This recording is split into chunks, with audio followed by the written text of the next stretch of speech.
Hello student, स्वागत है आपका हमारे यूट्यूब चैनल पे। आज हम लोग पढ़ेंगे क्लास 10th का फिजिक्स और इसका पहला लेसन है प्रकाश का परावर्तन। अब प्रकाश के परावर्तन के बारे में हम यहाँ पे और प्रकाश के बारे में यहाँ पे पढ़ेंगे। तो सबसे पहले हम ये जानेंगे कि प्रकाश होता क्या है। प्रकाश वह भौतिक साधन है जिसके द्वारा हम वस्तुओं को देख सकते हैं, यानी कि प्रकाश वह भौतिक साधन है जिसके द्वारा हम अपने आसपास की वस्तुओं को स्पष्ट रूप से देख सकते हैं। जैसे कि निर्वात में प्रकाश की चाल 3 × 10⁸ मीटर पर सेकेंड होती है, यानी कि नोट के लिए आप लोग को जानना जरूरी है कि निर्वात में प्रकाश की चाल 3 × 10⁸ मीटर पर सेकेंड होती है। तो अब अगला टॉपिक है प्रदीप्त वस्तुएं। अब प्रदीप्त वस्तुएं क्या होती हैं? वे वस्तुएं जो स्वतः प्रकाश का उत्सर्जन करती हैं उन्हें प्रदीप्त वस्तुएं कहते हैं।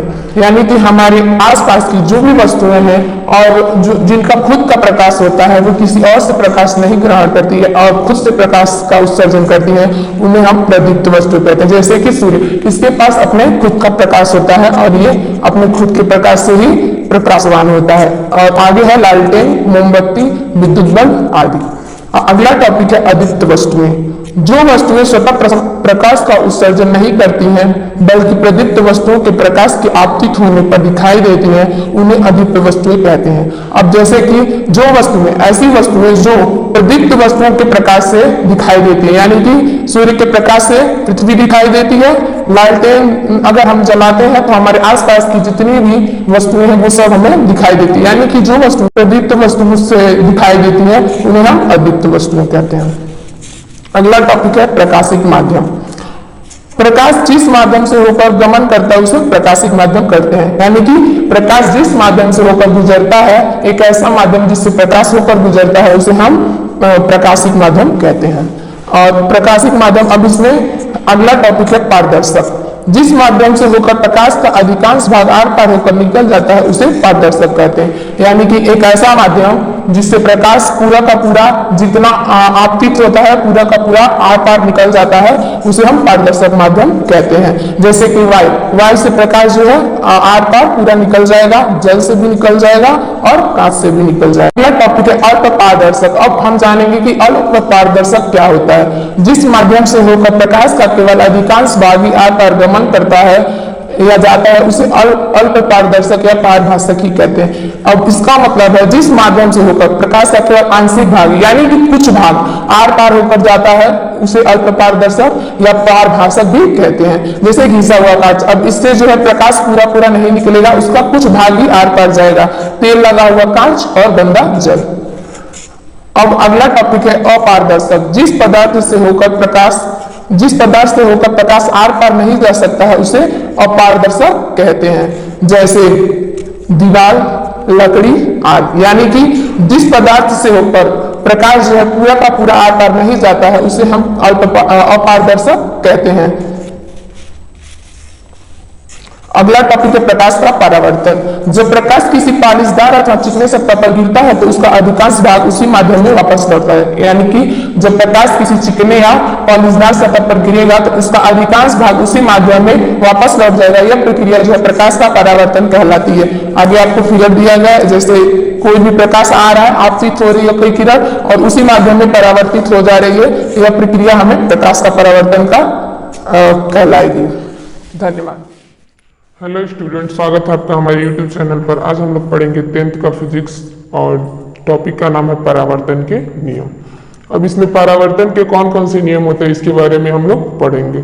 तो इसमें पहला नियम है आपतित किरण, परावर्तित किरण तथा आपतन बिंदु पर अभिलंब तीनों एक ही तल में होते हैं। यानी कि इसमें आपतित किरण, परावर्तित किरण और आपतन बिंदु पर अभिलंब, यानी कि जिस बिंदु पर प्रकाश गिरेगा उसका अभिलंब, ये तीनों क्या होते हैं? एक ही तल में होते हैं। दूसरा है परावर्तन कोण सदैव आपतन कोण के बराबर होता है, यानी कि जितने पर प्रकाश गिरेगा उतना ही पर उसका जो है कोण आपतित और परावर्तित हो जाएगा। अगला टॉपिक है प्रतिबिंब। यदि प्रकाश की किरणें वस्तु की किसी बिंदु से चलकर परावर्तन के पश्चात किसी दूसरे बिंदु पर जाकर मिलती है तो इस दूसरे बिंदु को पहले बिंदु का प्रतिबिंब कहते हैं। यानी कि प्रकाश की किरण किसी एक बिंदु से चलकर दूसरे बिंदु, जिस बिंदु पर भी जाकर मिलेंगी उसे उस वस्तु का प्रतिबिंब कहेंगे। अगला हेडिंग है गोली दर्पण।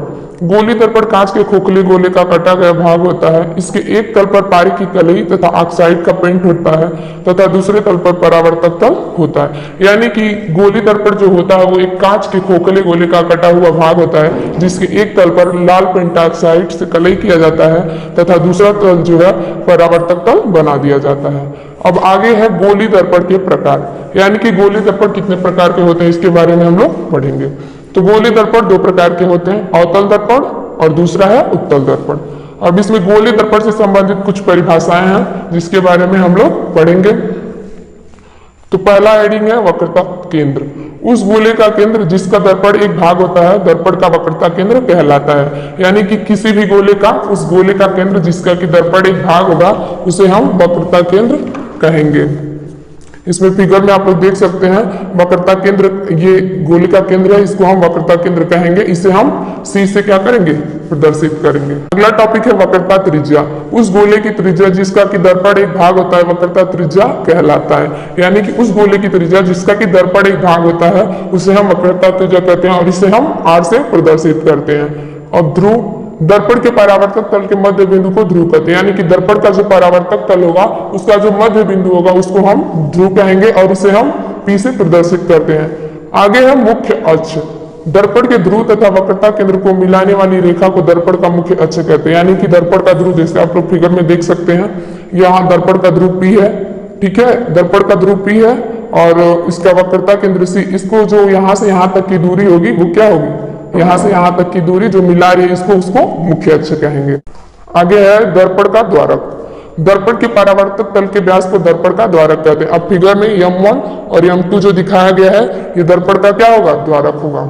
अगला टॉपिक है मुख्य फोकस। दर्पण की मुख्य अक्ष के समांतर आने वाली प्रकाश की किरणें दर्पण से परावर्तन के पश्चात मुख्य अक्ष के जिस बिंदु पर मिलती है या मिलती हुई प्रतीत होती है उस बिंदु को दर्पण का मुख्य फोकस कहते हैं। यानी कि दर्पण की मुख्य अक्ष के समांतर, यानी कि जब दर्पण से वहां से समांतर किरणें चलेंगी और परावर्तन के पश्चात जिस बिंदु पर जाकर मिलती है या मिलती हुई प्रतीत होती है उसे हम दर्पण का मुख्य फोकस कहते हैं। धन्यवाद। हेलो स्टूडेंट, स्वागत है आपका हमारे यूट्यूब चैनल पर। आज हम पढ़ेंगे क्लास 10th का फिजिक्स का अगला टॉपिक, फोकस दूरी। दर्पण के ध्रुव से मुख्य फोकस तक की दूरी को फोकस दूरी कहते हैं। जिसमें जैसे हम फिगर में देख सकते हैं कि दर्पण के ध्रुव से फोकस तक की दूरी ये जो होगी फोकस दूरी होगी। इसको हम एफ से प्रदर्शित करते हैं। अगला टॉपिक है फोकस तल। वह तल जो मुख्य फोकस में से होकर जाता है तथा मुख्य अक्ष के लंब रूप होता है उसे फोकस तल कहते हैं। यानी कि एक ऐसा तल जो मुख्य फोकस में से होकर जाता है तथा मुख्य अक्ष के लंब रूप होता है उसे हम फोकस तल कहते हैं। संयुग्मी, अगला टॉपिक है संयुग्मी फोकस। उन दो बिंदुओं को संयुग्मी फोकस कहते हैं जिनमें से एक बिंदु पर रखी वस्तु का प्रतिबिंब दूसरी बिंदु पर बनता है। यानी कि उन दो बिंदुओं को संयुग्मी फोकस कहते हैं जिनमें से एक बिंदु पर वस्तु रखी और दूसरी पर जाके उसका प्रतिबिंब बनता हो, उसको हम संयुग्मी फोकस कहेंगे। अब ये आप लोग के लिए जानना जरूरी है कि संयुग्मी फोकस केवल अवतल दर्पण में संभव होता है, उत्तल दर्पण में इसका कोई मतलब नहीं होता है। अगला हेडिंग है रेखीय आवर्धन।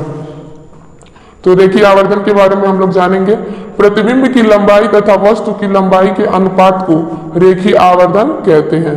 यानी कि प्रतिबिंब की जो लंबाई होगी और जो वस्तु की लंबाई होगी उसके अनुपात को हम रेखीय आवर्धन कहते हैं। इसको हम m से प्रदर्शित करते हैं और इसका फॉर्मूला होगा m बराबर -b/u, जहां पे m जो है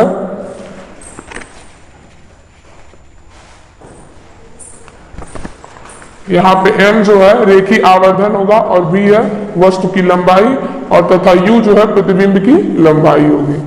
अब आगे हम लोग जानेंगे कि अवतल दर्पण के उपयोग, यानी कि हमारे दैनिक जीवन में अवतल दर्पण के क्या उपयोग हैं उसके बारे में हम लोग जानेंगे।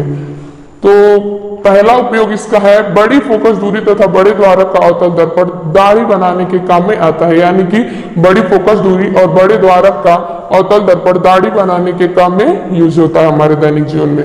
और दूसरा है अवतल दर्पण का उपयोग टेबल लैंपों की शेडो में किया जाता है। यानी कि इसका उपयोग जो है टेबल लैंपों में किया जाता है जिससे बल्ब से चली किरणें दर्पण से परावर्तित होकर अभिसारी हो जाती हैं और मेज के थोड़े से क्षेत्र में अधिक प्रकाश पहुंचाती हैं। अगला है उत्तल दर्पण के उपयोग। अब हम लोग ये जानेंगे कि हमारे दैनिक जीवन में उत्तल दर्पण के क्या उपयोग हैं। तो पहला उपयोग इसमें दिया गया, उत्तल दर्पण का उपयोग गली तथा बाजारों में लगे लैंपों के ऊपर किया जाता है। यानी कि जो हम लोग का बाजारों में, कस्बों में जो लैंप लगा होता है उसमें जो है उत्तल दर्पण का उपयोग किया जाता है। और दूसरा है उत्तल दर्पण मोटर कारों में ड्राइवर की सीट के पास लगा होता है।